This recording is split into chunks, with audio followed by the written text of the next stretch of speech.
নমস্কার বন্ধুরা, PTV Facebook পেজে সবাইকে স্বাগতম জানাই। আমি আপনাদের মিডিয়া ভাই পান্নাতন্তু ভাই। বন্ধুরা, আমি সবাইকে বলবো এই ভিডিওটি দেখার পূর্বে সবাই আমার ফেসবুক পেজটি চটপট ছট করে লাইক, কমেন্ট ও শেয়ারও করবেন, ফেসবুক পেজটি ফলো করবেন। বন্ধুরা, আজকাল অনেক অসুখ বিসুখ দেখা যাচ্ছে, তাই আপনাদেরকে আমি গুরুত্বপূর্ণ একটা ইনফরমেশন দিয়ে দিচ্ছি বন্ধুরা। নতুন একটা রোগ এসেছে, এবং সেই রোগে প্রায় 3 জন শিশুর মৃত্যু হয়েছে এবং রোগটির নাম হচ্ছে এনকেফ্লাইটিস। এনকেফ্লাইটিস নামক একটি রোগের সৃষ্টি হয়েছে এবং সেটা একটা ভাইরাল রোগ। এবং এই রোগে গতকাল দেখা গেছে যে জোরহাট মেডিকেল কলেজে সেখানে 3 জন শিশুর সেই রোগে আক্রান্ত হয় এবং সেই রোগে মারা যায় সেই 3 জন শিশু। এবং তাই আমি আপনাদেরকে সবাইকে বলছি, আপনারা এই এনকেফ্লাইটিস রোগ থেকে অল্প সাবধান থাকবেন। এবং এই রোগের সিমটম হচ্ছে পিঠে ব্যথা থাকবে, বমি হবে, জ্বর হবে, এরকম টাইপের সিমটমস দেখা দিতে পারে। তাই এরকম টাইপের যদি আপনাদের অসুখ বিসুখ দেখা যায় যে পিঠে ব্যথা বা বমি হচ্ছে বা জ্বর হয়েছে ইত্যাদি, এরকম যদি সিমটমস থাকে, আপনারা শীঘ্রই ডাক্তারের কাছে গিয়ে একটা পরামর্শ নেবেন।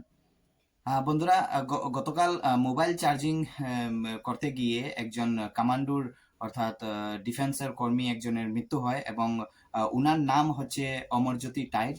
উনি কাছাড়ে ছিলেন, প্রায় 1.5 বছর মতো চাকরি করতো। তারপর উনি হাইলাকান্দি সেকেন্ড ব্যাটালিয়ন ক্যাম্পে উনার ট্রান্সফার হয় এবং উনার অ্যাকচুয়াল বাসা হচ্ছে গিয়ে শিবসাগর জেলাতে উনার অ্যাকচুয়াল বাসা। উনার নাম হচ্ছে অমরজ্যোতি টাইট এবং জানা গেছে যে চার্জিং এ ছিল ফোন এবং উনি কথা বলতেছিলেন সেই ফোন দিয়ে। তারপর ফোনটা ব্লাস্ট হয়ে যায় এবং উনার মৃত্যু হয়ে যায়।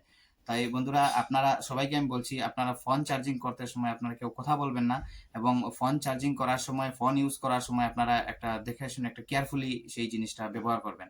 এটাই আমি বলবো বন্ধুরা। বন্ধুরা, আজকাল গরমের এত তাপমাত্রা যে কি বলবো, আমাদের আসামের কিছু জেলার স্কুলগুলো টাইমিং চেঞ্জ করা হয়েছে। যেমন কি আমি বলে দিচ্ছি, নগাঁও এবং লক্ষিমপুর এই 2 ডিস্ট্রিক্টের স্কুলের টাইমিং চেঞ্জ করা হয়েছে।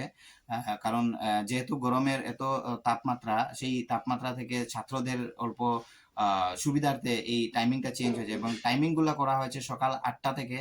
এলপি সেকশনের হয়েছে সকাল 8টা থেকে 12টা এবং এমই সেকশনের হয়েছে সকাল 8টা থেকে 1টা এবং হাই স্কুল যারা হাই সেকেন্ডারি লেভেল ওনাদের হয়েছে 8টা থেকে 1:30টা পর্যন্ত। এরকম স্কুল টাইমিং চেঞ্জ হয়েছে নগাঁও এবং লক্ষিমপুর ডিস্ট্রিক্টের স্কুলগুলো।